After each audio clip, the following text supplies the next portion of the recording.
Okay. So as I said, today we are going to look at the public sector budget and gift mix. Public sector budget and gift mix. So let's do a recap on what we did the last time. Okay. So we continue with the conceptual framework where we look at the measurement of assets and liabilities.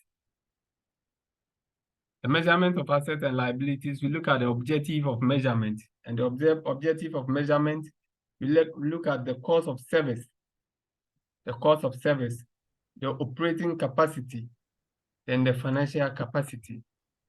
Where we said the financial capacity is the capacity of the entity to fund its activities. And operating capacity, we are saying that the capacity of the entity to support the provision of services in the future period through physical and other resources. Then the cost of services, we are saying that cost of services provided in the period in historical and current terms. That is what the consumption of assets in the current year. Then we look at the asset measurement basis. So the asset measurement basis, we look at the historical cost, we look at the market values, we look at the replacement cost, we look at the net selling price, we look at the value in use, where we establish the point that historical cost is the entry value, and the market value is also an entry or exit value. Then we also establish the point that replacement cost is also an entry value. Then the net selling price is also an exit value, which we concluded with the value in use, which is the economic value, as what the exit value. So the historical cost, we said that is the consideration given to acquire or develop an asset, which is the cash or cash equivalent, or the value of other consideration given at the time of its acquisition. So we established the point that the historical cost is the cost of the asset. Okay, that is what the initial cost of the asset, as at the time the asset is what entering into what the entity. So that is what the historical cost. We look at the objective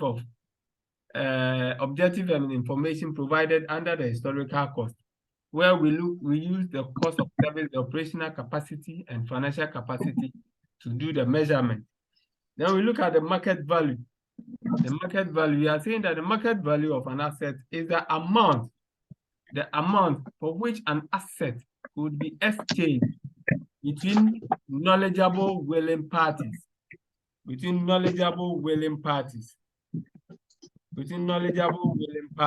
So that is what we term as what? The market value. Okay, the market value. So we are then again move on to the replacement cost.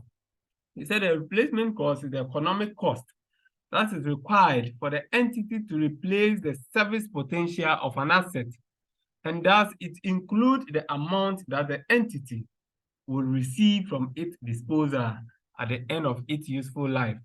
Okay, so we also use the cost of service, the operational capacity and financial capacity to do the measurement objective. Then we look at the net selling price. The net selling price, we are saying that is the amount that the entity can obtain from a sale of assets after deducting the cost of sales. Okay, so we established the point that the net selling price differs from the market value in that it does not require an open, active or orderly market or the estimation of a price in such a market, and it includes the entity cost of sales. Okay, then we wrap up on the measurement of assets with what? The value in use, where we said the value in use is the present value to the entity of the asset, remaining service potential, or the ability to generate economic benefit if it continues to be used, and of the net amount that the entity will receive from its disposal at the end of its useful life. So we then establish the point that the value in use is appropriate where the value is what is less than the replacement cost and greater than the net selling price. We move on from the measurement of assets with measurement of liabilities. So the measurement of liability, we again use look at the historical cost, the cost of fulfillment, the market value, the cost of release, the assumption price, where we said the historical cost under the measurement basis of liability is that the historical cost of liability is the consideration that is being received to assume an obligation, which is the cash or cash equivalent, or the value of the other consideration that is being received at the time the liability is what is incurred. So I use an example that you went in for a loan, let's say 50,000. So you know when a bank gives you a loan, you automatically pay what? An interest on it. So the interest is not part of the historical cost. So when they are measuring the loan that you've gone for, you are using what the as we are using the historical cost, we are saying that the 50,000 will be what the historical cost. Okay. Then the cost of fulfillment is the cost that the entity will incur in fulfilling the obligations represented by the liability, assuming that it does so in the least cost manner. Okay, and here we again said that the cost of fulfillment, we are looking at what? The interest on what? On the loan that you're going to take. Then the market value of a liability, we again look at what? We said that the market value is the amount for which a liability could be settled between a knowledgeable willing parties in an arm's length transaction. Okay, so the arm's length transaction. We look at the cost of release as one also aspect of measurement of what? Liability. And we said that the cost of release is what? Similar to net selling price, which refers to the amount that the entity, either the creditor will accept in settlement of its claims, or a third party will charge to accept the transfer of the liability from the obligor. So here we are saying that when a third party will assume the loan, okay, will assume what? The obligation. What the third party will charge you, the original what? Borrower, is what we term as what? The cost of release. Then assumption price is what? Is also similar to replacement cost that we look at under the measurement of asset. So we said that assumption price under the liability measurement is the amount which the entity will rationally be willing to accept in exchange for assuming an existing what? Liability. So that was where we ended the conceptual framework. That was where we ended the conceptual framework. Okay, we ended the conceptual framework with some questions that we answered during the class session. We look at the IPSAS as well, where the IPSAS, we are saying that the IPSAS is the accounting standard for public sector issued, that is being issued by the IPSAS board.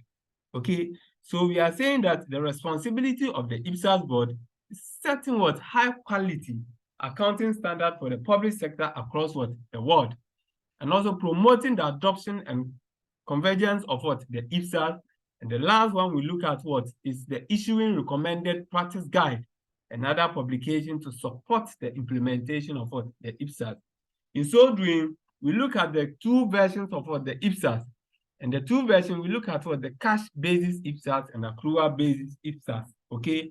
And we said that the cash basis IPSAS, it allowed the transparent financial reporting, okay, of cash receipt, payments, and balances under the cash basis of accounting. And remember, we look at the basis of accounting under what? The cash basis of accounting, okay? And that's where we said we measure what? Or recognize cash only when cash what? Is being received, or cash payment is what? Is being made, okay?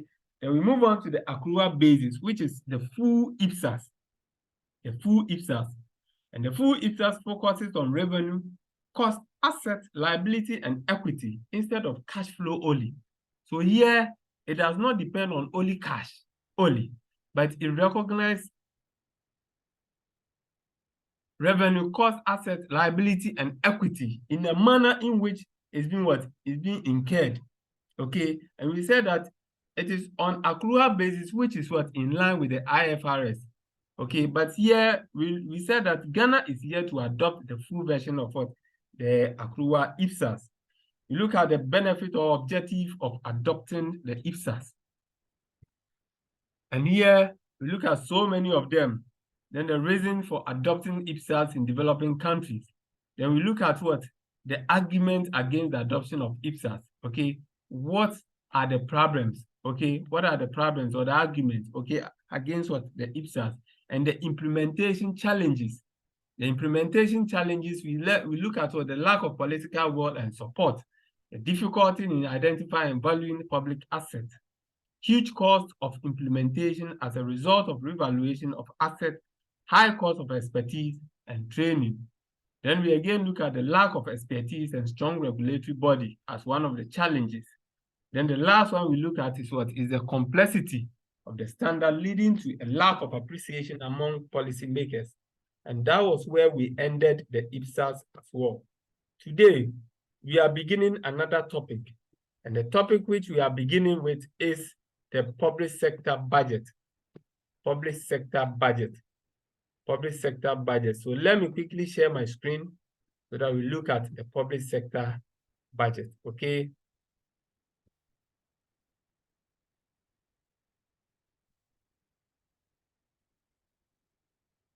Please, can you see my screen?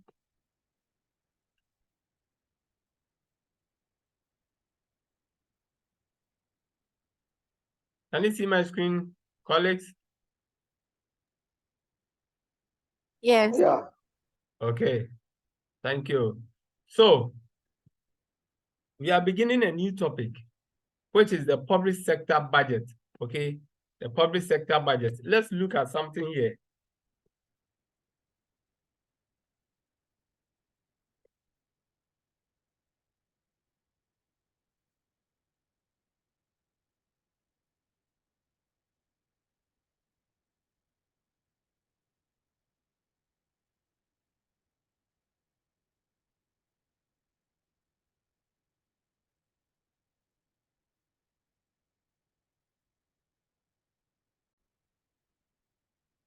Okay.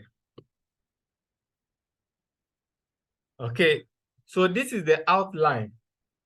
Okay, this is the outline. They are saying that outline, this is what ICAG requires of you to know.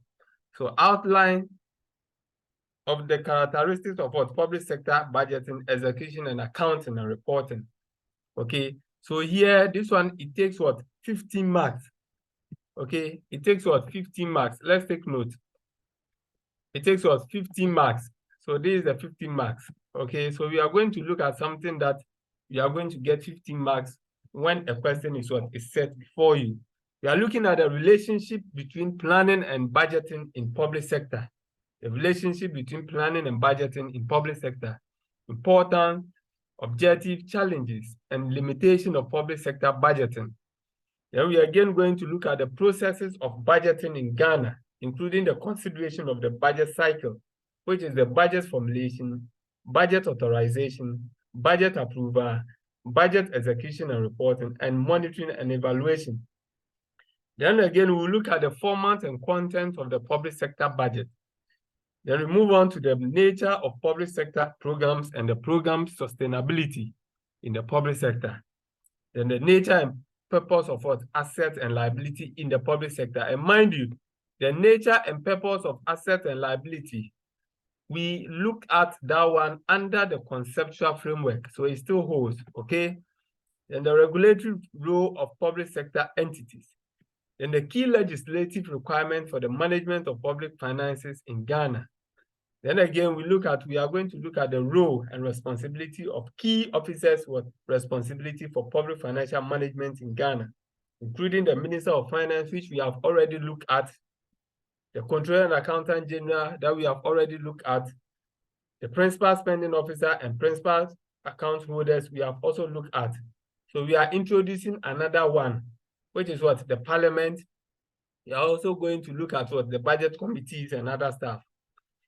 Then the sources of finance for central government and public sector organization, which is the tax, non-tax, grant and borrowing, the internal controls over revenue, the expenditure management and control, including features and principles of government chart of account proposed by 2001 and 2011 Government Finance Statistical Manual, and the Treasury single account.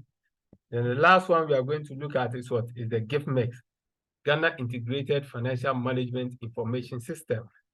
Okay, so this is what we are required to know. So let's begin today's activity. Budget and fiscal policies. When we talk about budget, what is budget? We are saying that budget is government plan of revenue, rules and expenditure for a fiscal year. So budget is what? It's government plan of revenues. What government have what plan? What are the target of revenue government is going to what? To collect. And the expenditure line, what the revenue in which government is collecting, what are the expenditure line against those revenue for an ensuing year. So that is what we call the budget, okay? Then we are saying that budgeting is the process by which government sets the level of revenue to be collected and allocate the spending of resources among all sectors to meet the national objectives. So the budget is what? Is the process where government will set out what? The amount which they are going to collect as what? As revenue, and also allocate the spending of those resources among the public sectors in order to meet its objective, okay, nationwide. So that is what we term as what? Budgeting. So we are going to also look at the relationship between budgeting and fiscal planning. What are the relationship between budgeting and fiscal planning? And remember, this is what ICAG asks you to know. The relationship between what? Budgeting and fiscal planning. When we talk about fiscal planning, what is fiscal planning? And when we talk about budgeting, what is budgeting? Okay. So fiscal planning, you are saying that this refers fiscal planning. Please give me a minute, okay? Please give me a minute. I'll get back to you, please.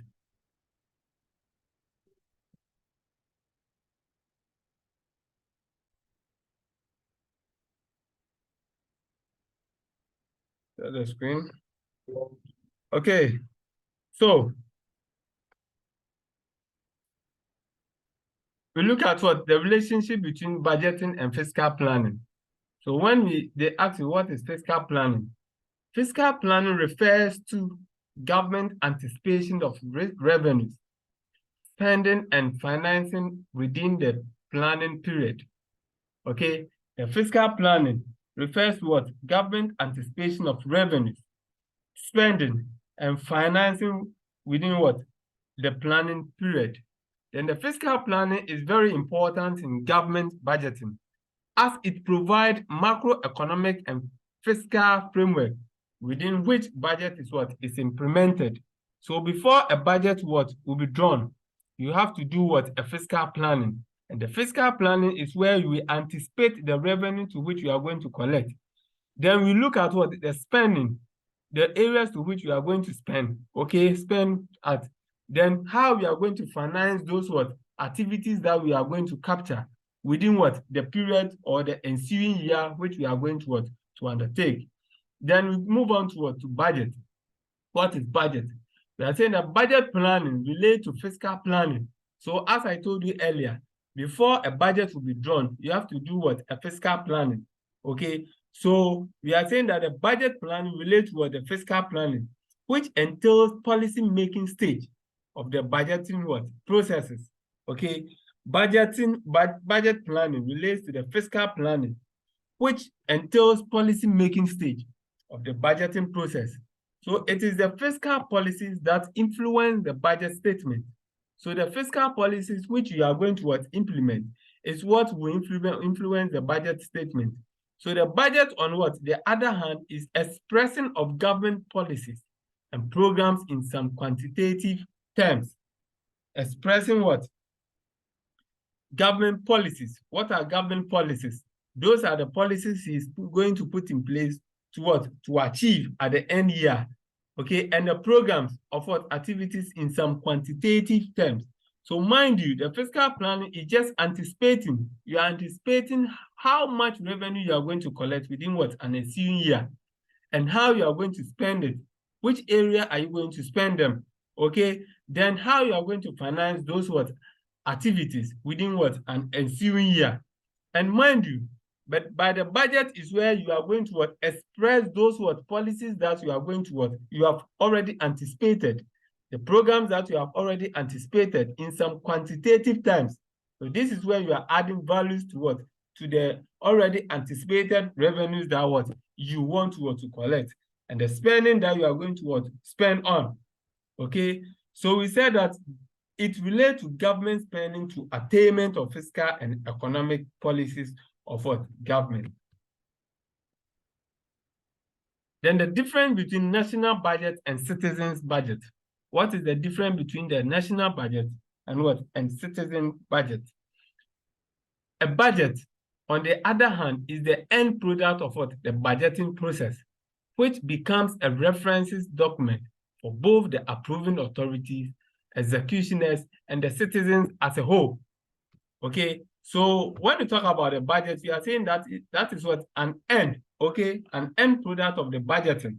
The budget that you are preparing, the budget becomes what? An end to that particular budget processes, which becomes what? A reference document for both approving authorities, those who are going to approve the budget, the executioners, those who are going to implement the budget, and the citizens as well, okay? But the citizen budget explains in simple terms how government plans to raise the needed revenues to implement its policies and programs to help improve the living standard of Ghanaians. So the citizen budget is very simple. That is where the plan to which government will anticipate to raise revenue, okay, those needed revenue, and in order to implement the policies and the programs which he has anticipated in order to improve the living standard of the citizen within the country. Then we move on to the objectives or reasons for preparation of budget, public sector budget. What are the reasons? What are the benefits? What are the objectives for preparation of public sector budget? One, we said that set priority in the resources. It set priority in the resources. And what does this mean? We are saying that the budgeting process assists government to consider national priority and effectively allocate the scarce public resources to activities and programs throughout the public sector. So here, the budget helps government in order to allocate resources to the needed places that need development most.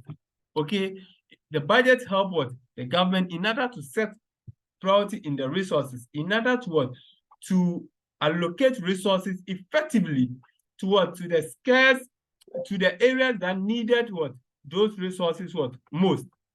Then the next one is effective planning and control. Effective planning and control.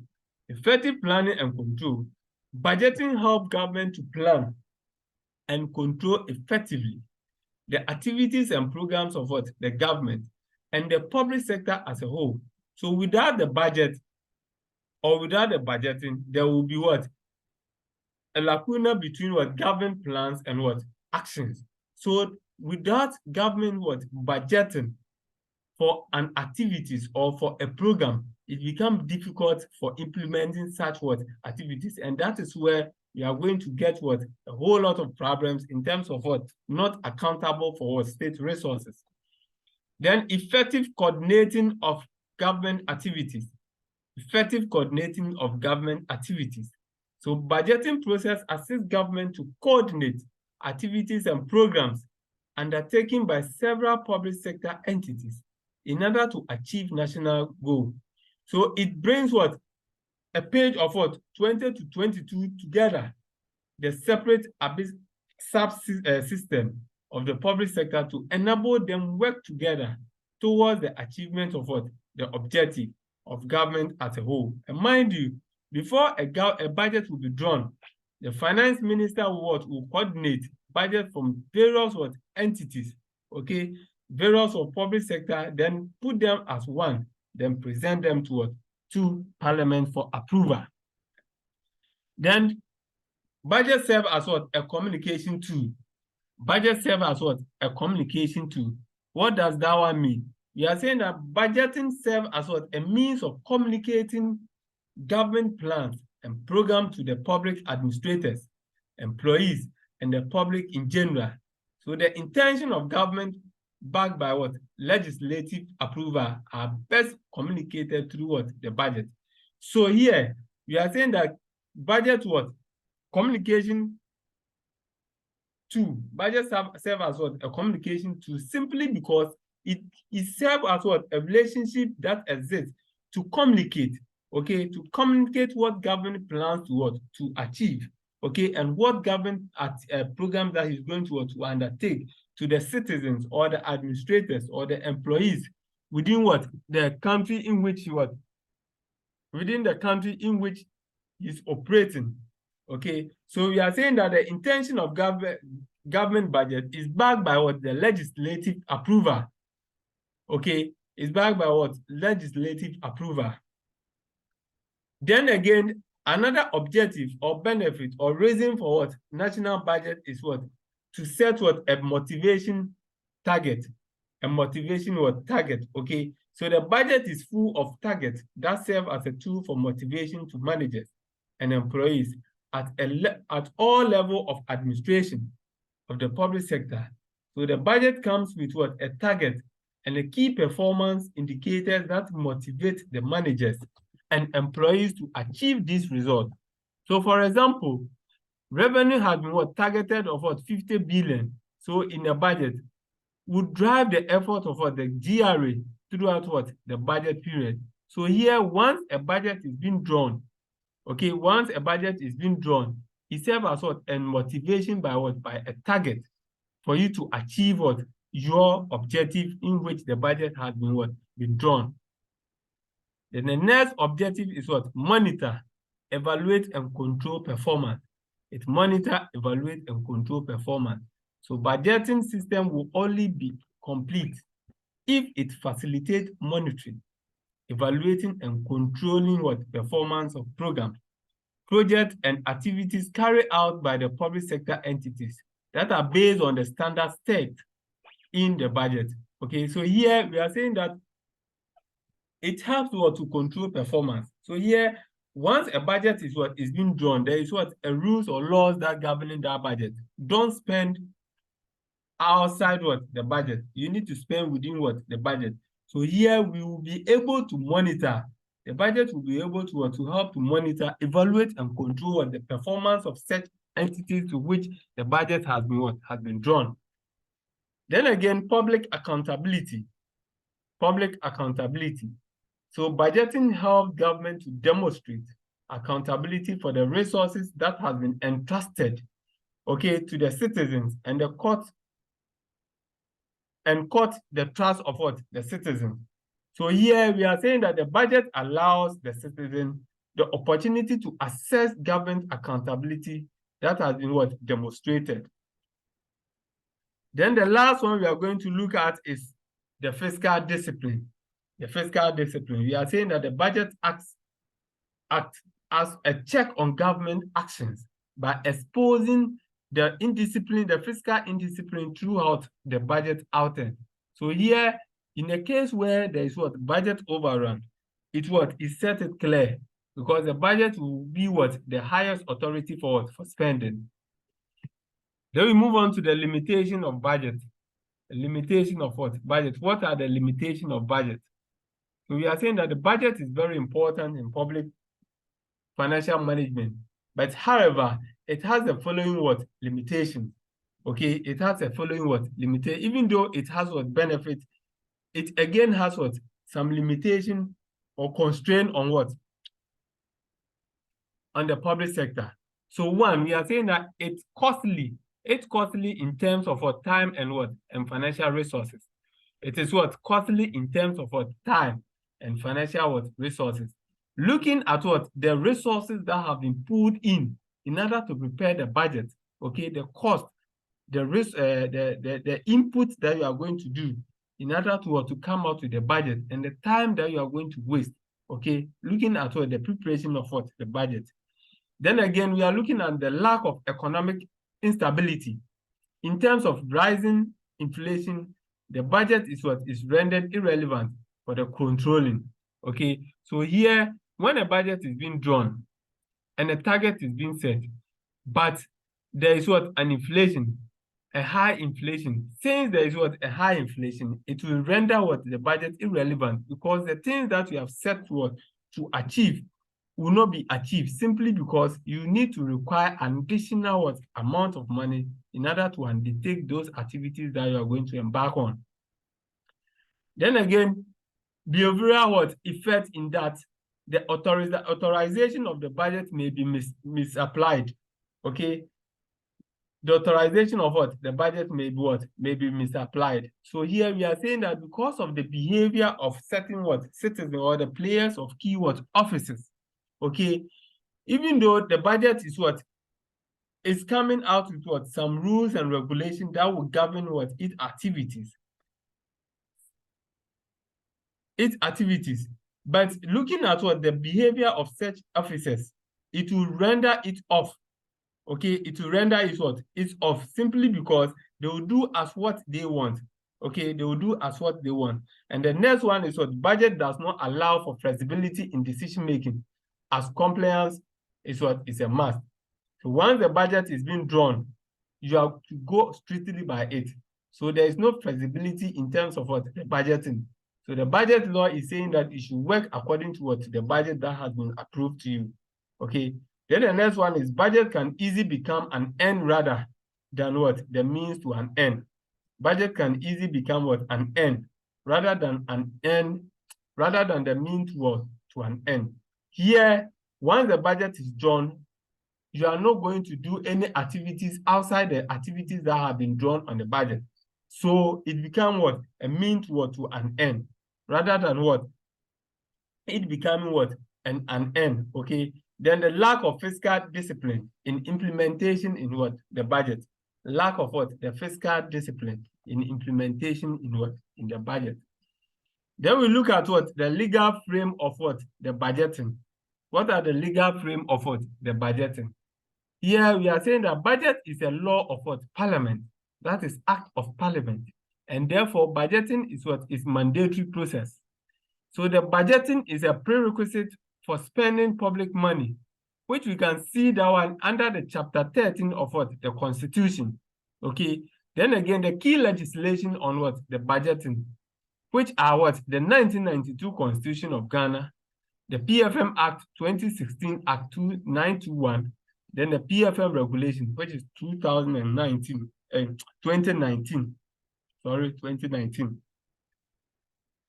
Then legislative framework for the public sector budgeting. Okay, there has been question that asked the student to give the legislative framework of public sector budgeting. We are going to look at that at the tail end of our class discussion. So we are saying that the national budgeting is a requirement of the 1992 Constitution, to the Public Financial Management Act, the Act, which is 921, and the Public Financial Management Regulation 2019, LI 2378, as well as the entity-specific enabling enactment. So then again, the Constitution, for example, imposes the responsibility of the President of the Republic to cause to be made estimate of revenues and expenditure of the country and lay it before Parliament within 1 month to the end of the current financial year. And similarly, provisions are found in PFM Act 2016. So this leaves no discretion in the public financial management for the budgeting. So we again said that it is further stated that no withdrawal can be made from the public funds without the approval of the Parliament in the form of Appropriation Act, supplementary budget approved, or approval of expenditure in advance of appropriation. And the last one is this shows clearly that national budgeting is mandatory practice that every government must go through it. So here it based on the legal framework that we have just seen here. Okay, so if we use this legal framework in order to explain the question that I have just asked, that is, what are the legislative framework for public sector budgeting in Ghana? We move on to the content and format of national budget. What is the content and format of national budget? So a typical annual budget of government is a bond document well packaged with national emblems, such as the national flag, the coat of arms symbols.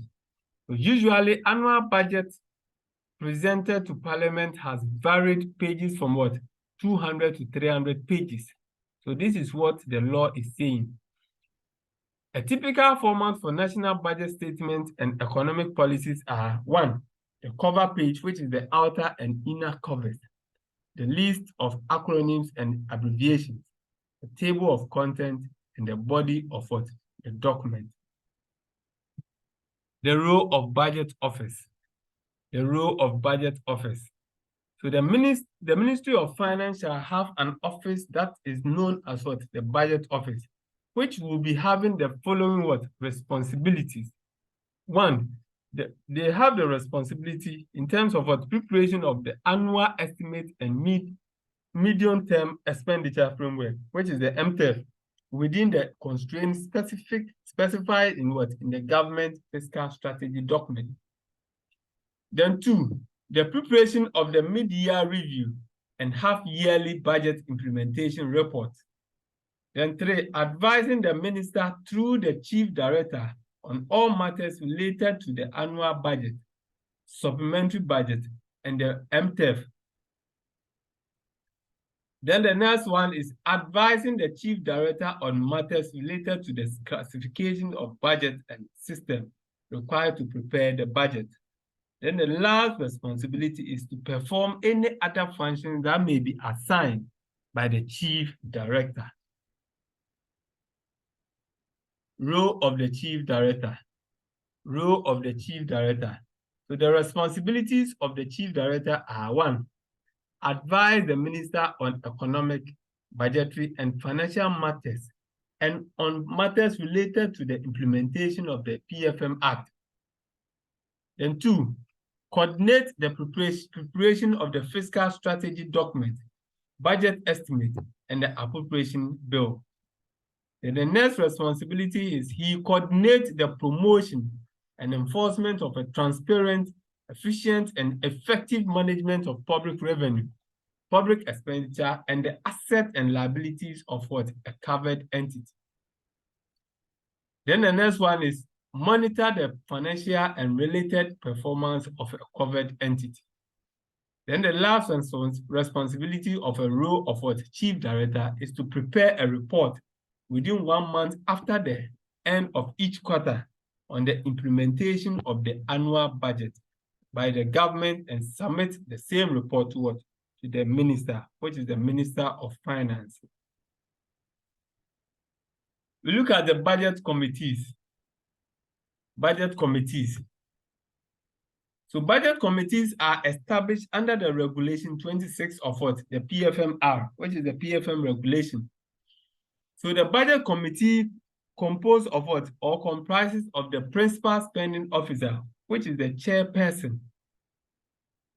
Then the head of budget management center or the cost center. Then the last one is the head of the budget unit, shall serve as what? The secretary to the budget committee. The head of the budget unit shall serve as what? The secretary to the budget committee. So in all, we have what? 3 people. The principal spending officer, which is the chairperson. And the last time we look at the principal spending officer. Then again, the head of budget management cost center. Then the last one is the head of the budget unit, which shall serve as what? A secretary to the budget committees. What are the functions of the budget committees? 1, they review and formulate the strategic plans that are based on the policies of government. They review and formulate the strategic plans that are based on the policies of what? The government. Then 2, they review the revenue collection activities of the government. What are the revenue activities? Okay, the revenue activities that government has what? Anticipated and set out. So they have to review those revenue collection what? Activities. Then again, allocate resources that based on budget program and sub-programs of the entity. Allocate resources based on budget programs and sub-programs of the entity. Then the next one is they coordinate and consolidate the budget. So after the budget has been submitted, they have to coordinate, okay, and consolidate all the entities' budget. Then before the Minister of Finance would then submit it to the Parliament for approval. Then again, they monitor and evaluate budget performance. So this is where after the budget has been approved by the parliament, they have to monitor to make sure that it is being what? Being approved, it is being what? Work within the framework of what? The budget that has been what? Been approved. Then the last one is what? They present a quarterly report to the principal account holder. They present a quarterly report to the principal account holder. Then we move on to the parliament. What are the role of parliament in budgeting? What are the role of parliament in budgeting? So parliament shall provide oversight in respect of one, matters relating to budget and finances. So they provide what? An oversight what? Responsibility in matters that are related to what? Budget and finance. Then again, government expenditure. Then again, what? Provide an oversight in respect of what? Government expenditure. Budget, performance reporting, post-legislative scrutiny, and impact of financial policy measures on what? On the economy. The parliament is what? Primarily responsible for the approval and accountability of what? The budget. So here we are saying that the sole responsibility of what? Approval of what? The budget lies on what? The owners of what?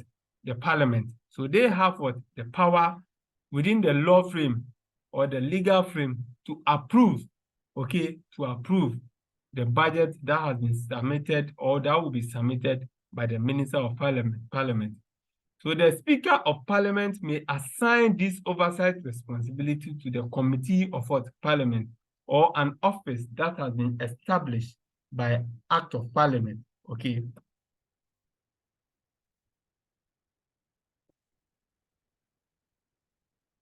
Then we look at the annual budget cycle. The annual budget cycle. So we are saying that budget is what? Formulated on what? The principle of annuality. So when we talk about annuality, that is what? An annual something. It is 1 year. That is ensuing year or the fiscal year. Okay. So the principle of annuality states that the authority of the budget elapses at the end of every year. Okay. So we are saying that it states that the authority of the budget elapsed at the end of what? Every year. So once a budget is being prepared for an ensuing year, once that ensuing year has ended or elapsed, so the budget becomes what? The end. You are not going to use the budget again. So another budget is going to what? To be prepared and being approved again for another ensuing year. The annual budgeting cycle. The annual budgeting cycle. So we are saying that the annual budgeting cycle, it involves one, the formulation, the authorization, the approval of the budget implementation, monitoring, evaluation, and control. Then we are going to look at what? Budget preparation, which is being carried out on what? The gift mix, which is what? Model Hi-Parent. Model what? Hi-Parent. Okay. So here we are saying we should note that budget preparation is carried out on what? On the gift mix model, which is called what? The model what? Hi-Parent. So let's begin with what? The budget processes in details. Budget processes in what? In details, or budget what? Cycle in what? Details. One, the budget formulation.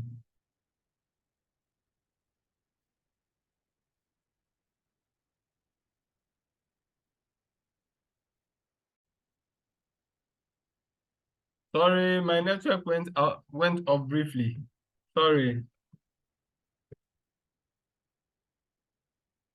Colleagues, can you hear me?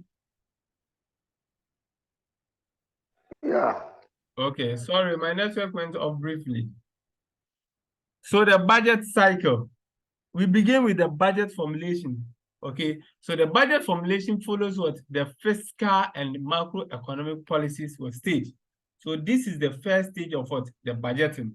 So this is where the minister will formulate the budget. Okay, so we have typical activities that have been involved under what? The budget formulation. So we said that the Minister of Finance issues a budget circular. Okay, the Minister of Finance will issue what? Budget circular, then the budget guidelines, and instruction to the various head of what? Departments. So under the budget formulation, the first stage is what? Where the Minister of Finance will issue a budget circular saying that they should submit their budget within this date. Then we'll give a budget guidelines, how the budget is going to be prepared. Then again, instructions on the budget which they are preparing, okay, to the various heads of the department. Then again, the heads through the budget committees review and prepare their strategic plans and makes an estimate of various revenues and expenditures for the budget period in line with the budget instruction and constraints that has been given by the Minister of Finance. So this is the activities under the budget formulation. Then we'll go on to the provision on budget guidelines. Provision on budget guidelines. And here we are going to see it under the Public Financial Management Act, Section 20. Okay, Section 20 of the Public Financial Management Act. So here we are saying that the minister shall subject to to cabinet approval, issue guidelines for the preparation of the budget for each financial year. Okay, so the minister shall be subjected to the cabinet approval and issue guidelines for the preparation of budget for each financial year. Then again, the minister shall circulate copies of the guidelines to each covered entity, not later than later than 30th of June of each year. Not later than 30th of June of each year. So let's take note, okay? Let's take note of this. Then the content of budget guidelines. The content of budget guidelines. So we are saying that the economic outlook of the country will focus on the revenue forecast, the fiscal target in relation to the fiscal principles, particularly the need to achieve sustainable levels of public debt and fiscal balance. Then again, the medium-term fiscal framework, including key assumptions that will be provided by the Minister of Finance. Then the multiple year ceiling for each covered entity in line with the fiscal strategy document that will be provided. The ceilings on the required number of staff for each covered entity and the cost of appropriation for the relevant year for the public services. Then again, the reconciliation of any change to the previous medium-term expenditure framework arising from the discretionary policy changes, baseline parameters, and reallocation of expenditure terms. Then the selection criteria for investment projects, including provision for linking forward recurrent expenditure estimate to the investment. Then the next one to that is the ceiling for the preparation of the budget estimate of local government authority. And the last one we are going to look at is the details of expenditure under the statutory fund and alignment and coordination of statutory funds with fiscal objectives, targets, and other aspects of the budget.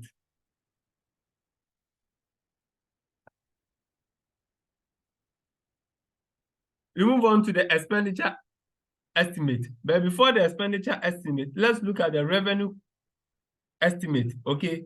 The revenue estimate. We are saying that revenues of consolidated funds come from the tax revenue, which is the direct tax and the indirect tax. Then the non-tax revenue, which is the sale of goods and services, royalties, dividends, interest fines, and penalties. Then the grants, which is multilateral grants that have been received from outside. Then the bilateral grant. Then oil revenue, not more than 70% of the revenue. Then estimate of tax revenue is made by GRA and Ministry of Finance. So here, in estimating government revenue at the department level, which is the internally generated fund, IGF, we are saying that we identify all existing revenue generating activities of the department. Then again, identify all political and potential revenue generating activities of the department. Then we estimate the frequency of these activities. Then compute the revenue arising from multiplying the budgeted rate with what? With the frequency of the activities. Then the last one is what? Prepare monthly forecast of what? Revenue flow. Expenditure estimate. The expenditure estimate is what? Is arrived as what? On the following condition. One, consider the macroeconomic framework, resources available, the budget constraint and ceiling that has been set, okay, and the priority that has been what? Be set within what? The resources.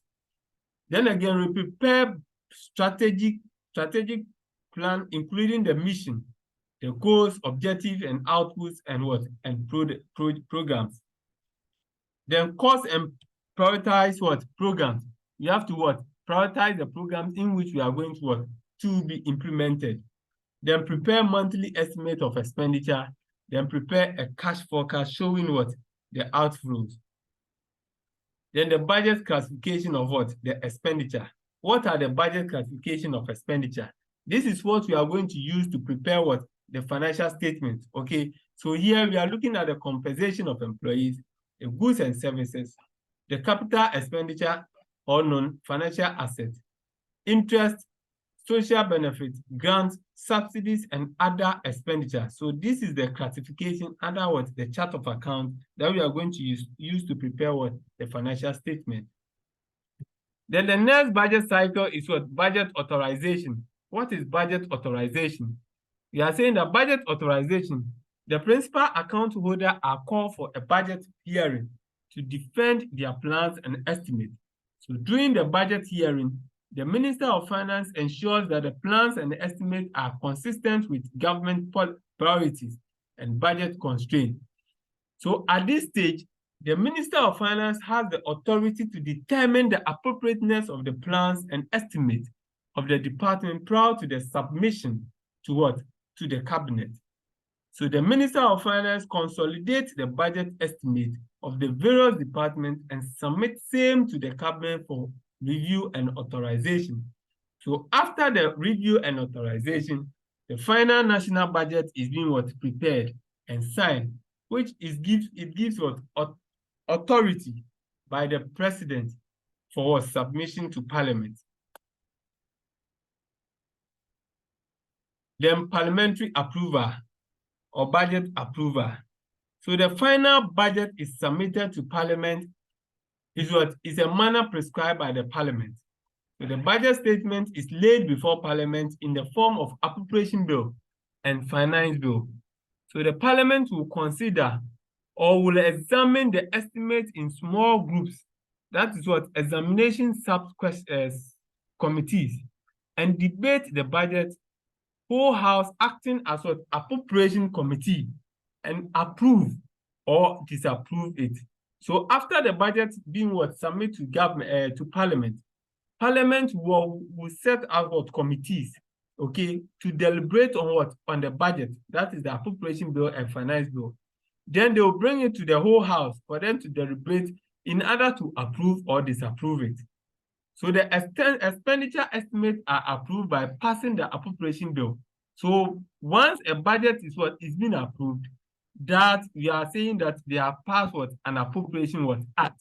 So the finance proposal are approved in what? In the Finance Act.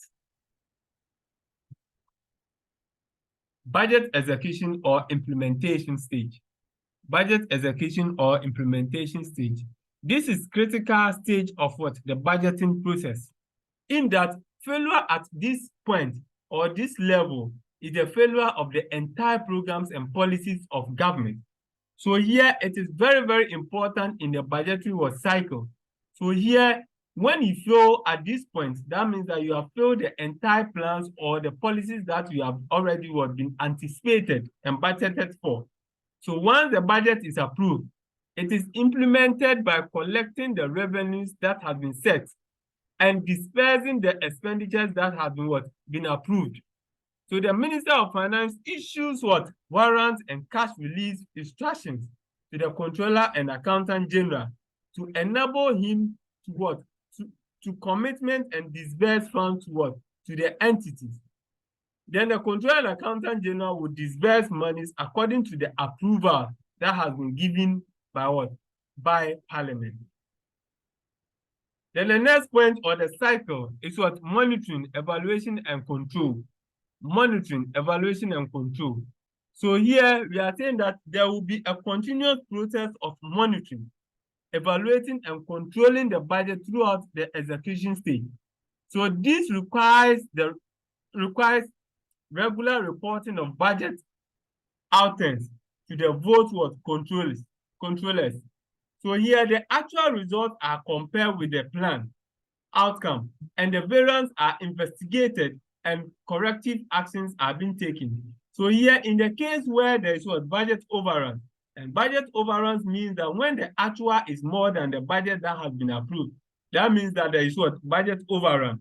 Okay. So where there is what? Budget overrun, you are saying that they are going to what? There's going to be investigated, and what? Corrective actions is going to what? To be taken. Then the Minister of Finance is responsible for monitoring, evaluating, and controlling the national budget. So the principal spending officer are responsible for the MEC, their respective budget, and what? A report to the Minister of Finance through what? The SMs. Budget management. Budget management. Budget management. When you say budget management, what do we mean by budget management? Budget management refers to the method and processes that are used to monitor, evaluate, and control government budgets to ensure that the fiscal objectives and budgets are achieved. So this is where they put in strategies in order to monitor and evaluate and control government budget that has been approved, okay, within the public sector, in order to ensure that the objective of the budget within which they are set will be achieved. Then budget management terms or tools. You have some terms or tools that have been captured under what? The budget. You have one, budget performance reporting, reallocation of budget, mid-year review, environment, supplementary budget, cash flow forecast, budget ceilings, and warrants. Okay, so here we are going to look at it one by one in details. When we talk about budget performance reporting, what does it mean? Okay, what does it mean? When we talk about reallocation of budget, what does it mean? When we talk about mid-year review, what does it mean? The environment, the supplementary budget, cash flow forecast, budget ceilings, and warrants. We are going to look at them in detail. So we are saying that each principal account holder shall, within the first quarter of the ensuing year, after the minister submits the annual budget to the Parliament, will submit to Parliament and performance reports on the budget implementation for the preceding financial year. So each principal account holder shall submit a copy of a performance report to the minister. So the minister shall determine the format of the performance report. So the report in which the principal account holder is going to prepare, it is the sole responsibility of the Minister of Finance in order to determine those formats for him, in order to base on it to prepare the report. Reallocation of funds from covered entity. Reallocation of funds. Reallocation of funds. When you talk about reallocation of funds, what does it mean? Subject to any limitation that Parliament may impose, the minister may reallocate funds that have been allocated to a covered entity to another covered entity specified in the annual budget in the event where functions of that covered entity are transferred to another covered entity. So here we are saying that the minister will report to Parliament in the next reporting period on the reallocation. So what does the reallocation mean? In a case where there is a transfer of an entity to another entity, or there is a merger. So here the Minister of Finance has the responsibility to reallocate funds, okay? Reallocate funds to different entities. So we are saying that the functions of the covered entity may be transferred in consultation with the Ministry of Finance. So covered entity to which function is transferred with 90 days, submit a memo to the Minister of Finance requesting a supplementary allocation. So in the case where there is what? There's a transfer of what? An entity, a function of what? A covered entity. They will submit a memo to the Minister of Finance requesting him to what? Of a supplementary allocation in order to what? To undertake the activities to which they are what? They are going to embark on. Mid-year review. Mid-year review is another terms under what? Under budget, or the tools under what? And budget. So when you talk about mid-year review, what does it mean? This is where the Minister of Finance shall not later than 31st of July of each financial year prepare and submit to Parliament a mid-year fiscal policy review. So the mid-year fiscal policy review shall conclude or include the following information. So one, a brief overview of recent macroeconomic development of government. Then an update of macroeconomic forecasts undertaken by government. Then an analysis of the total revenue, expenditure, and financing performance for a period up to the first 6 months of the financial year. So here, we are saying that the analysis of what? The total revenue, okay? The total revenue that has been what? Has been planned on. The expenditure that has been planned on. And the financing performance of what? That has been planned on. For the past 6 months, okay? So it is going to include those analyses to Parliament. Then a presentation of a revised budget outlook for the unexpired terms of the financial year and the implementation of the revised budget outlook for the MTEF. Okay, so here we are saying that the mid-year review, okay, the PFM Act gives what? The Minister of Finance to present to Parliament not later than 31st of what? July, a review on what? On how the revenue that has been collected and the expenditure spending on the budget that has been approved by Parliament, okay? So here it includes the overview of the recent macroeconomic indicators of government, being in inflation, currency depreciation, and others.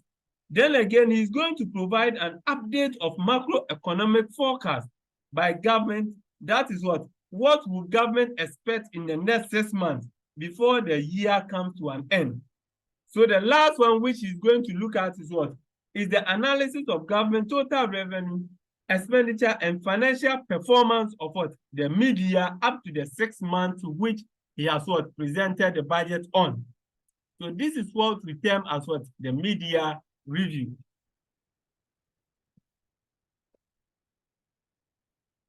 Then we move on to the environment. What is environment? What is environment? What is environment? This is another budget management term, okay? So the environment refers to the reallocation of funds within the budget from one budget line to another budget line without affecting the total amount appropriated for. So this means that in the case where it becomes very difficult to implement the budget due to an increase in price, government can reduce one side of the budget and increase other side to meet budget deficit. So this does not bring additional funds from the government. You have to take note that under the environment, it does not bring an additional fund from what? From the government. It is just reallocating what? The fund from one budget line to what? To another budget line. So the Minister of Finance may, on the request of the Principal Spending Officer, execute environment in respect of an amount of money allocated to the covered entity of that Principal Spending Officer. So the environment executed shall not result in the future liability for that covered entity or by government. So that is what we are saying, that it does not bring any additional fund from government. So let's take note that the environment refers to the reallocation of funds within the budget from one budget line to another budget line So this means that in the case where there is what? There is difficulties in implementation of what? The budget that has already been drawn. So this gives what? The Minister of Finance or the Principal Spending Officer in order to what?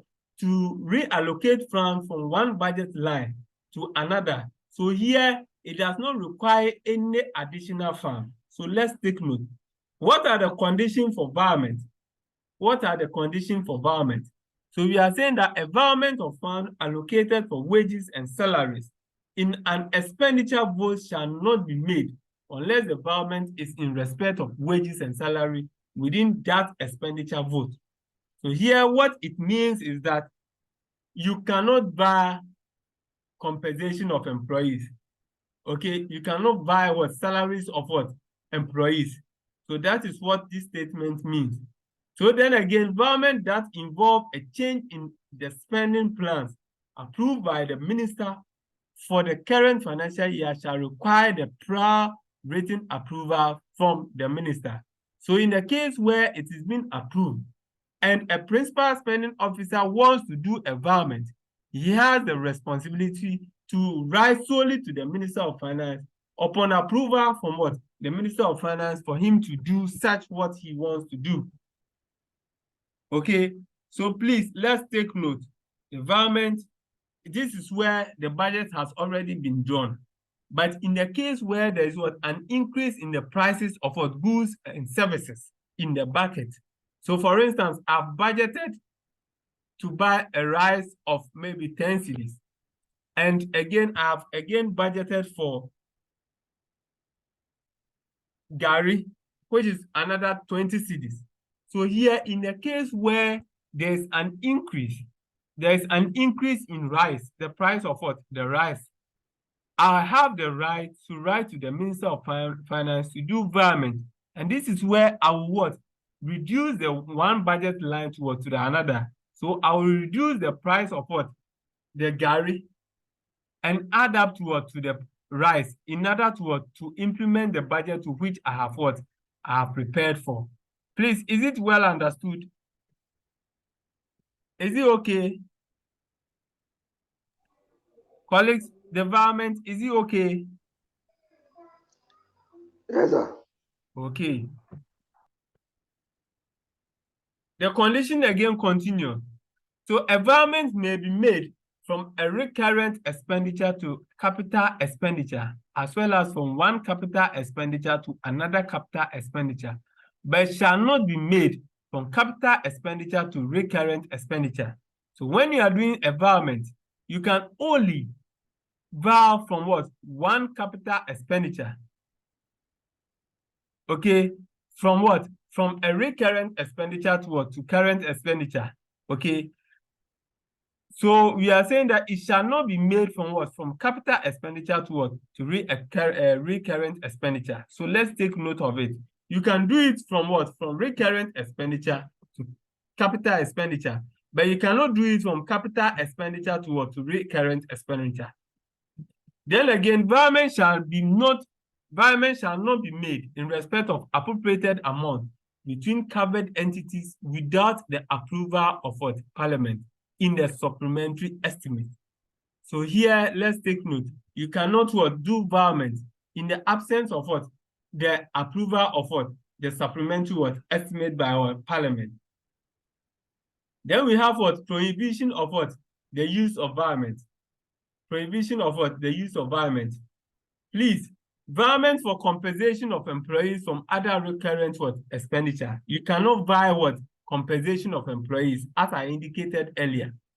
You cannot what? Via compensation of employees to other recurrent what? Expenditure. Then again, environment from capital expenditure to recurrent what? Expenditure. You cannot via from what? Capital expenditure to recurrent expenditure. Environment to decrease utility expenses. So two utility expenses, you cannot what? Via it. Okay. The environment for any other expenditure to be protected. Environment for any other expenditure to be protected. The environment to create new budget programs. Budget to create new budget what? Program. Okay. So for instance, you have budgeted for rice and what? And gari. So here you want to, because you've not budgeted for maybe sugar, you want to vow to go and buy sugar. No, it is not right. Okay, so you budget, you reduce budget one budget line in order to support another budget line. Okay, but you cannot introduce a new budget program into the budget in which has been already approved by environment. Then approval of environment. Who approved the environment? So the principal spending officer may vow without the approval of the minister if, one, the environment is made from recurrent expenditure to other recurrent expenditure within the same program. Please, let's take note of this. Okay, let's take note of this. The reason why I'm saying that we should take note of this is that let's look at something here. He said, the Minister of Finance may, on the request of the spending officer, execute environment in respect of an amount of money allocated to the covered entity of the principal spending officer. Okay, so let's take note. And they said what? The environment that involve a change in spending plans approved by what? The minister for the current financial year, and shall require prior written approval from what? From the minister. So here, what are the conditions? Okay, what are the conditions that will arise or may arise for a principal spending officer to vow without the approval of what? The Minister of Finance? And there is three conditions. One, you are saying that the environment is made from recurrent expenditure to other recurrent expenditure within the same program. Then two, the cumulative amount of the environment made during the financial year within the budget program does not exceed 5% of the total expenditure appropriation of the budget program. Then the last one is the environment does not require a change in spending plan.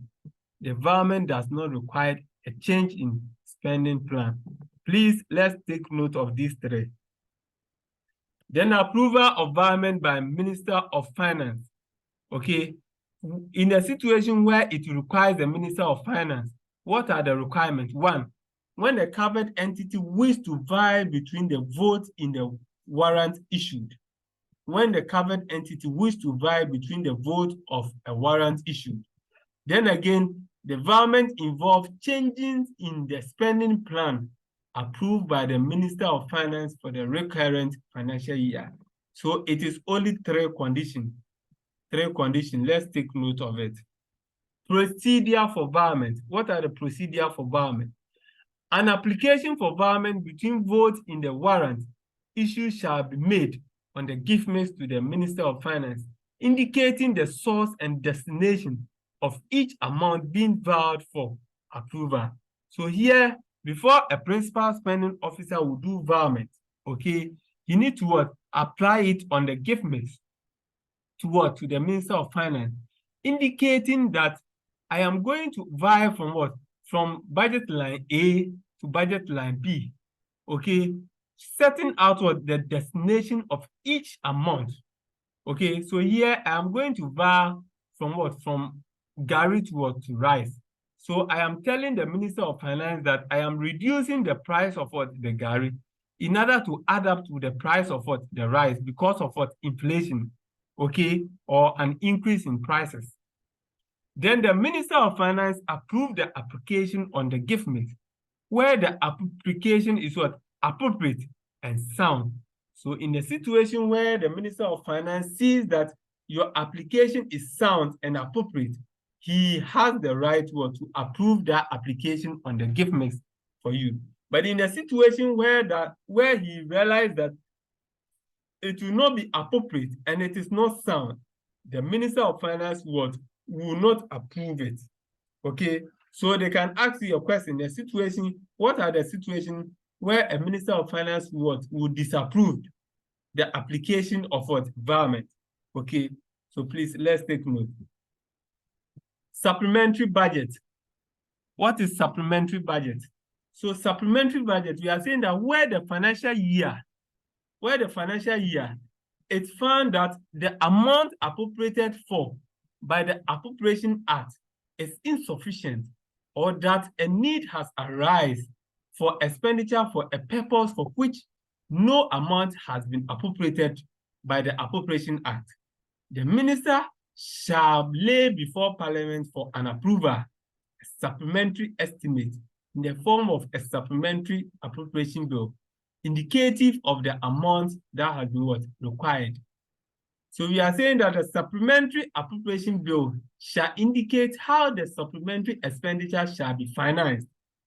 So the appropriated budget for a covered entity does not include the supplementary budget of the covered entity. So the minister shall ensure that the supplementary expenditure under the supplementary appropriation bill is not likely to breach the objectives, target, or rules that has been set out in the fiscal strategy document. So generally, a supplementary expenditure shall not increase the total appropriation of the annual budget.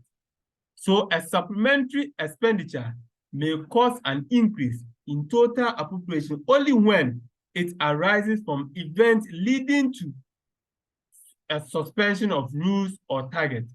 Then when it can be financed by the increase in the revenue other than domestic or external borrowing.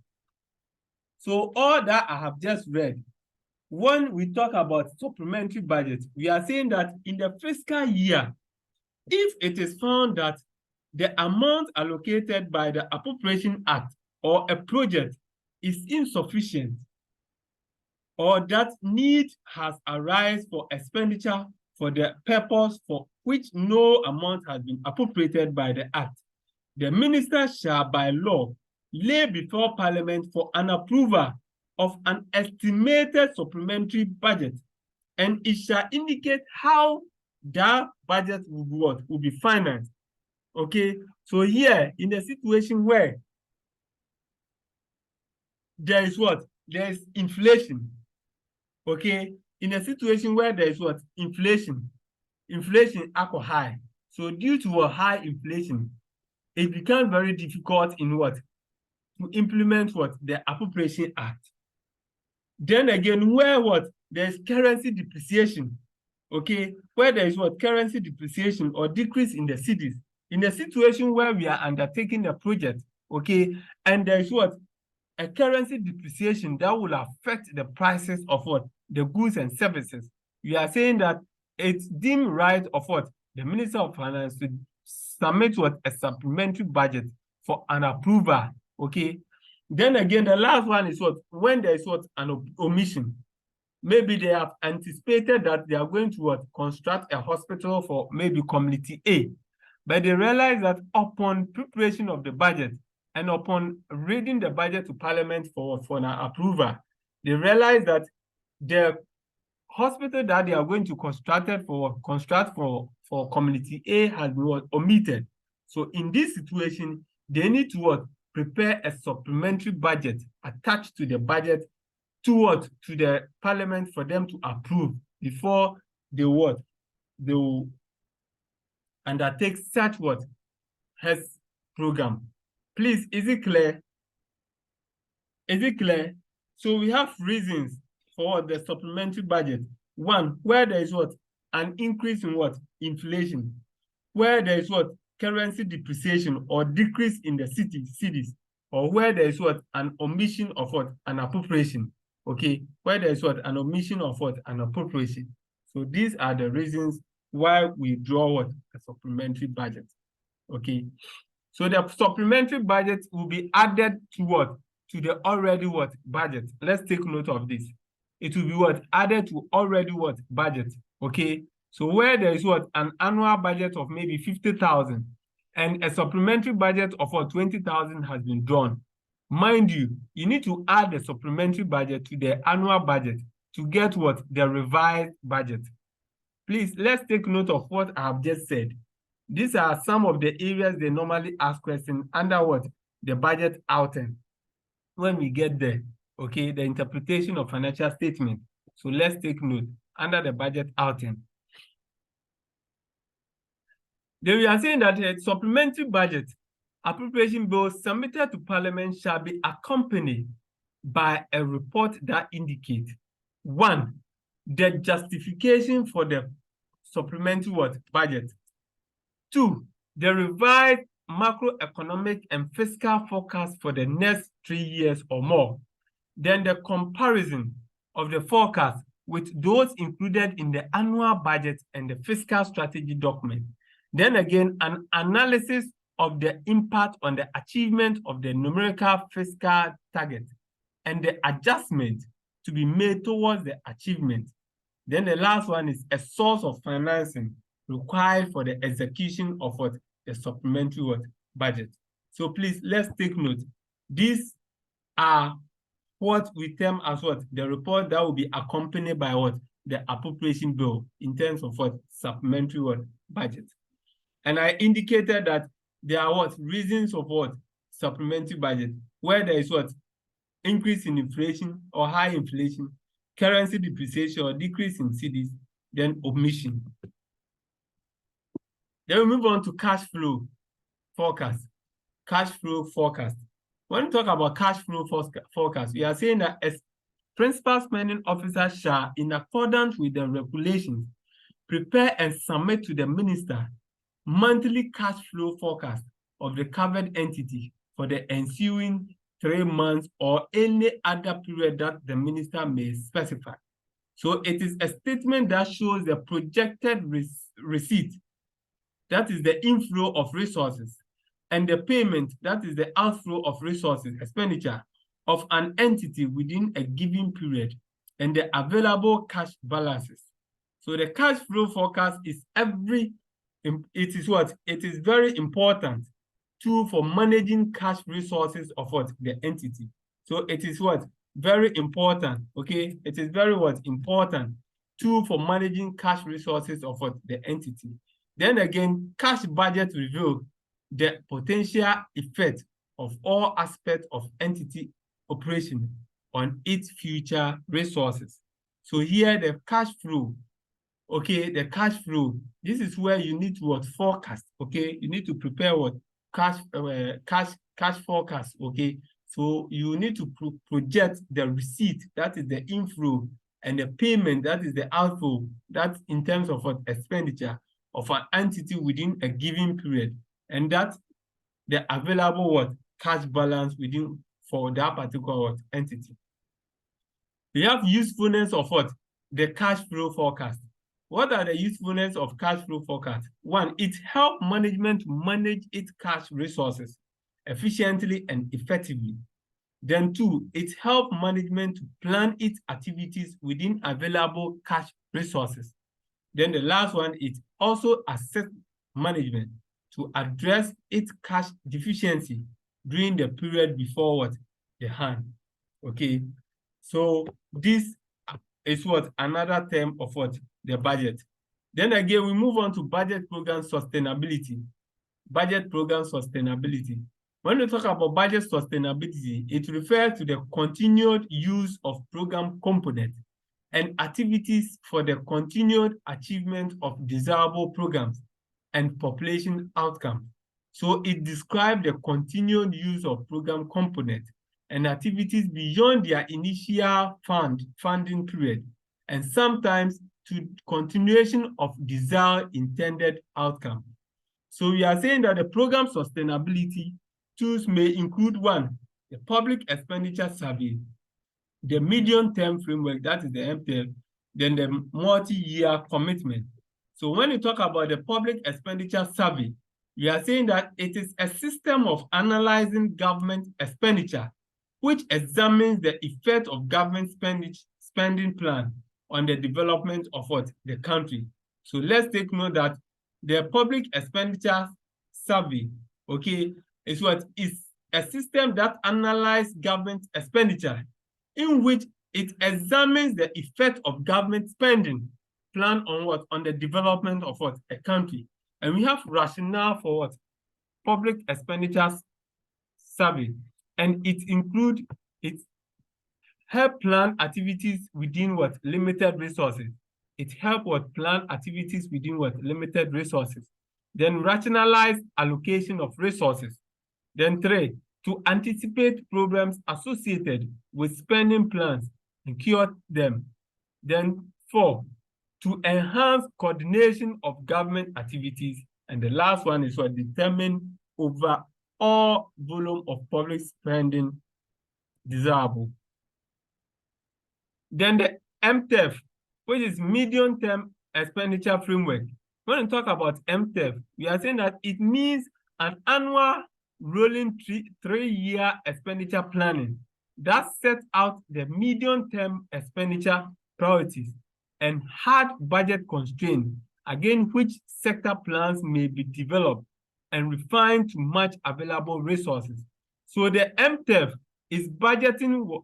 MTEF of what budgeting was piloted in selected MDAs in 1998, and full adoption was made in 1999 budget. So we said that the MTEF allow for the planning and allocation of resources for a medium-term period of 3 years on rolling basis. So the rolling basis is one which, after being established at the start of the fiscal year, is continuously amended to reflect the accommodate variances that may arise due to changes in prevailing market circumstances. So the rolling market ensures that a budgeted time period remains constant and stable as the market conditions changes. So in simple terms, the MTEF is a short-term medium plan by a public sector. Okay, so normally it takes 3 years. Okay, so we plan for only short term, which normally takes 3 years. So we said that the MTEF is annual, rolling 3-year expenditure planning. It sets out the medium-term expenditure priority and hard budget constraint against which sector plans can be developed and refined. So the MTEF also contain outcome criteria for the purpose of performance monitoring.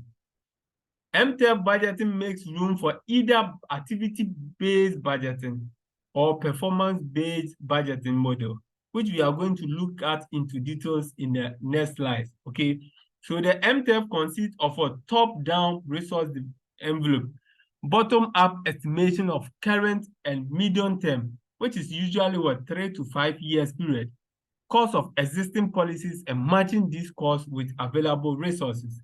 So this should take place in the context of annual budget process.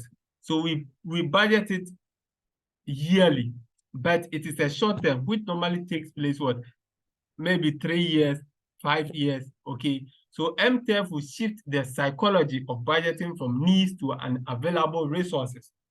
Okay, so what is the MTEF processes? 1, developing a macro or fiscal framework which projects revenue and expenditure in the medium term. Developing sectoral programs which cost estimates of activities, their objectives and outputs. Then defining a sector resources allocation strategy based on the MTEF. Then preparing sector budget work and political approval. Benefit of MTEF. What are the benefits of the medium term? We are saying a more realistic budget framework and better alignment with policy priorities such as PRSP. Okay, so again, we are saying that greater opportunities to fund highest priorities. The more accurate reporting requirements such as reporting expenditure, then greater transparency and ownership due to the involvement of and consultation in line with ministries, local and regional government units, then setting up hard budget constraints and tighter sector ceiling. We have certain challenges of the MTEF. We have the certain challenges of MTEF. And one, we are saying that MTEF implementation face various challenges, among which the challenges are 1, creating an ineffective expenditure monitoring, tracking system at all levels of government and especially at sub-national government. Then 2, implementation challenges due to lack of organizational and human resource capacity at all levels of government. Then inability to prioritize sector original policies due to lack of political will, then lack of proper coordination within key policy making and budgetary units in the government. Then the last one is what? Lack of institutional capacity, which is lack of what? Appropriate laws, rules and regulatory and other monitoring what procedures that will be put in place. Okay. Then we move on to the multi-year expenditure commitment. Multi-year expenditure commitment. What is multi-year expenditure commitment? We are saying that Parliament may, in the annual budget, authorize a covered entity to make a multi-year expenditure commitment. And where Parliament so authorizes, the annual budget shall indicate the commitment approved for the financial year and approve multi-year commitment. So a multi-year expenditure commitment approved shall be consistent with the objective of the fiscal strategy document that has been prepared. So the minister shall submit to Parliament a report on the performance of the multi-year expenditure commitment that has been made for each financial year. We move on to warrant. What is warrant? Warrant is what? Is a document signed by the Minister of Finance approving a commitment and disbursement of funds to the entities in accordance with the Appropriation Act. It is a legal document that permits the Minister of Finance to give the authority to the Controller and Accountant General to make payment on his behalf. So this gives the Controller and Accountant General Department the power to spend. Okay, so without a warrant, you don't have power to spend. So let's take note. Without a warrant, you don't have what? Power to spend. So we are saying that a warrant is a document that has been signed by the Minister of Finance approving a commitment and disbursement of what? Funds to the entities in accordance with what? The appropriation. Okay, so here the warrant serves as what? A legal document that permits the Minister of Finance to give authority to the Controller and Accountant General to make payment on what? On his behalf. We have types of what? Warrant. We have types of what? Warrant. We have general warrant, then the specific warrant, and reverse warrant. When you talk about general warrant, it's for what? Recurrent expenditure. It's been issued for what? Recurrent expenditure. Then specific warrant is also being issued for capital expenditure. It's been issued for capital expenditure. Then the revolt warrant is for settlement of debt. It's for settlement of debt. Please, colleagues, give me some minutes. I have to attend to something right now, just an emergency something. Please forgive me.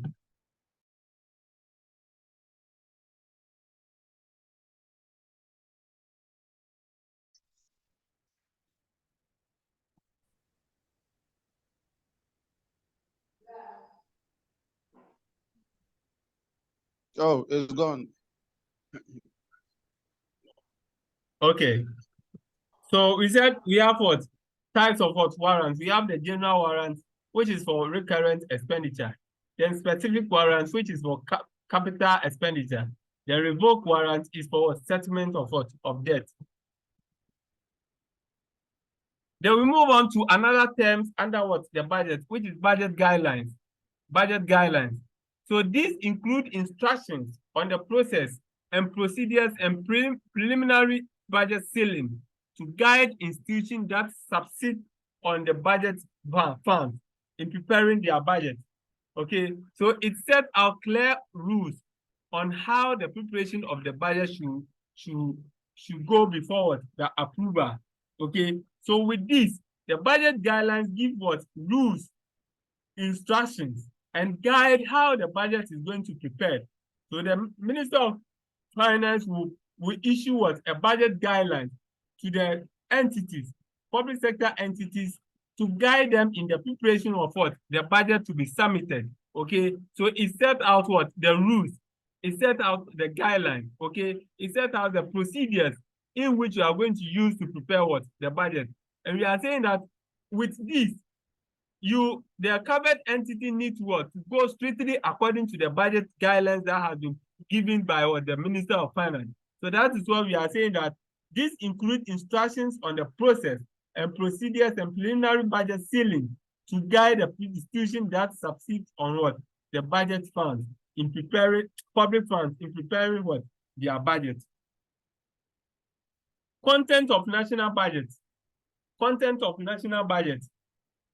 What are the content of national budget? One, objective of the budget. When we talk about objective of the budget, we are saying that every government budget should show a clear reflection of what? National vision of what? The state. So here, you need to set clear objective in the budget, what you are going to achieve, okay? The areas you are going to what? To spend on, okay? You need to set a clear objective, a clear aim, a clear goal for the budget in which you are what? Preparing in respect to what? To the state. Then again, government fiscal policy. Government fiscal policy. We are saying that government fiscal policy should cover how to raise sufficient revenue to finance government programs. So this is where government what? Will set out rules on how he's going to raise what? Sufficient resources in order to finance its programs and projects to provide what? Services to their citizens. Then the third one is monitoring policies. Monitoring policies. So we are saying that this is the process by which the monitoring authority of the controlling country controls the supply of a country money supply. So this refers the roles of what? The Bank of Ghana to what? The budget. So we are saying that the monetary policy is what? Is the process by which the monitoring authority of a country controls the supply of country's money. Okay, so this normally is what? Is the role of what? The Bank of Ghana in order to regulate the system for what? The money supply. Then the next one is what? Estimate. Estimate. This covers the quantitative statement of the annual budget, and it refers to the projected revenue and expenditures or of what? The ensuing year. Okay, so here the estimate will give you what? The projected revenue or the anticipated revenue that government was going to collect, and the expenditure line. Okay, what expenditure is government going to embark on? Okay, for that particular ensuing year. That is what we talk about. We term as what? The estimate. Then we move on to budgeting systems. Budgeting system. We are saying that in general, budget system may be input-based or output-based. So when we talk about input-based budget, we are saying that input-based budgets are primarily concerned with accountability and stewardship of public resources by ensuring fiscal accountability for every resources used by the department. So this is the traditional budgeting approach in the public sector based on the cash budgeting. So a type of this budget is what? Is the line item budgeting, which we are going to look at in the next slide. Okay, so we are saying that the input budgeting, okay, concerned with the accountability and stewardship of what? Government and public resources. So government needs to account for what? For his stewardship, okay, in terms of the resources that we have entrusted into their hands. So the output budget also is based on, we are saying the output budget are outcome oriented, which focuses on performance of managers and programs and activities. And we are saying that types are planned, okay, types are planned performance. The types of the output-based performance, okay, the types of output-based budget are what? Planned performance budgeting, activity-based budgeting, and program-based what? Budgeting, okay. Sorry, I think the typing, I did a mistake here. So the types, okay, the types of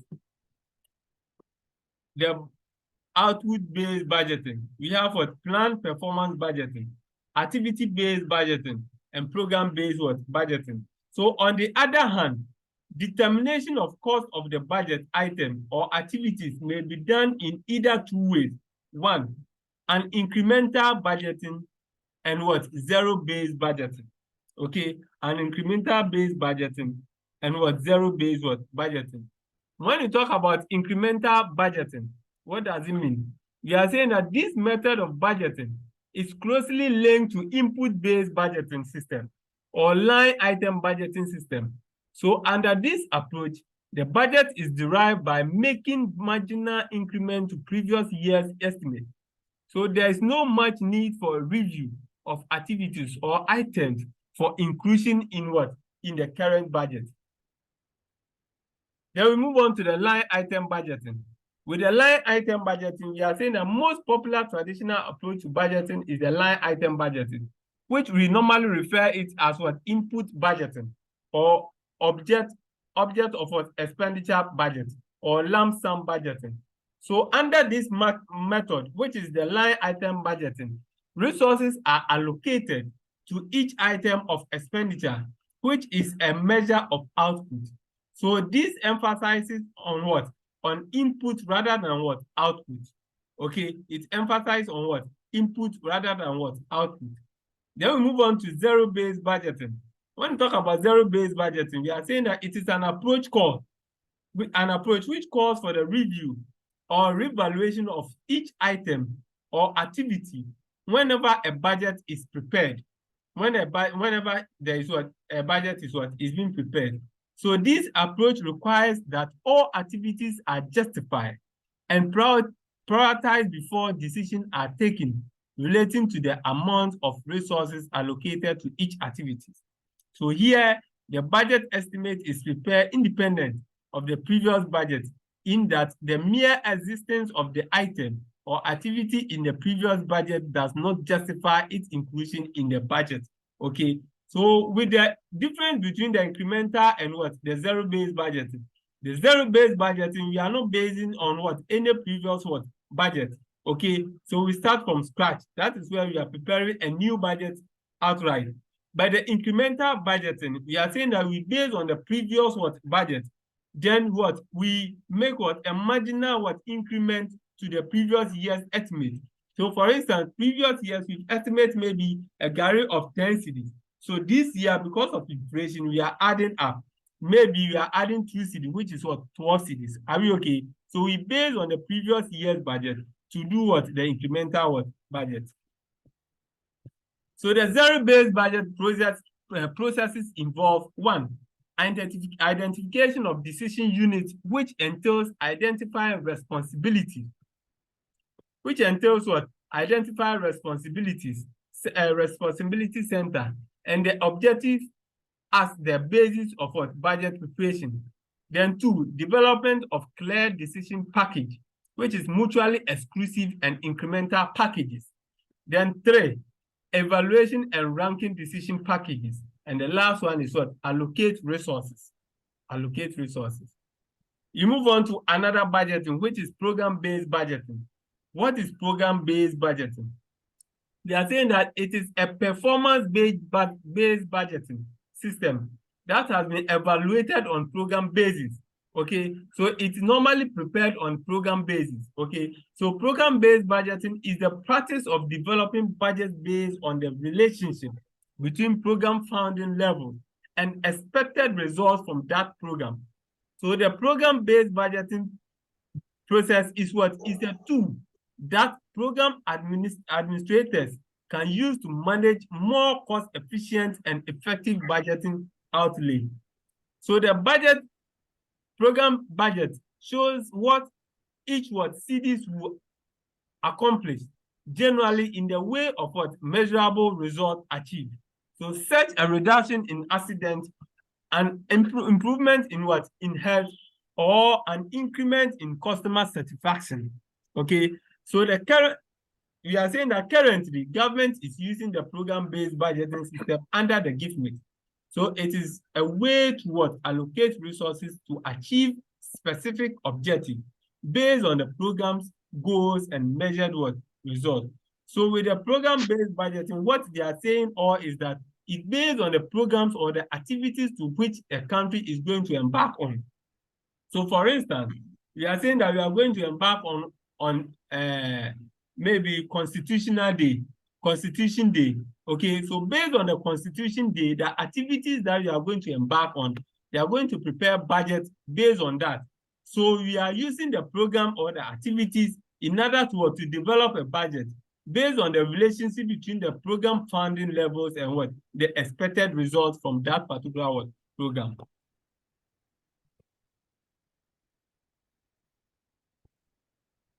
Then we look at what the activity-based budgeting. The activity-based budgeting. What is activity-based budgeting? We are saying that it is the evaluation of what zero-based budgeting, where resources are linked to the activities leading the attainment of set objective, which is the outcome. So activity-based budget refers to the resource allocation based on relationship between activities and costs, and which provides greater detail on overhead than what the normal financial budgeting. So it provides a framework that links resources to the activities to be carried out in attaining its full set of what objectives, which is the outcome. So the activity-based budget is a method of budgeting in which the activities that incur cost in every, sorry. We are saying that activity-based budgeting is what is a method of budgeting in which the activities that incur cost in every functional area are accounted for, analyzed, and then linked to the mission and strategic goals of what that particular institution. So we say that the full cost of the program and services are then more transparent and available to help with planning, budgeting, and what decision making. So with the activity-based budgeting, we are saying that it's based on what? The resources that will be what allocated based on the relationship between the activities and costs, and which provide greater details on what the overhead than what the normal financial budget.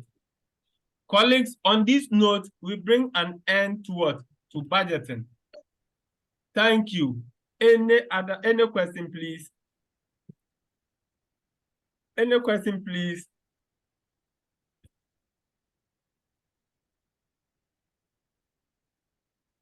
Any question, please, colleagues? No, please. No question on my part. Okay. For me, no question. Okay. So I will update the slides with some of the questions that ICAG have been asking. ICAG normally asks, explain the terms, okay? The terms under what? The budgeting. Normally they ask the warrant, the media review, the budget guidelines, the supplementary budget, and the environment, okay? Then they sometimes also ask what? The limitation of what? The public sector budget. Then again, the benefit or reason for what? The preparation of what? Of the budget. So please, let's take note of this. I'll update the slide before what? I upload it, okay? Okay.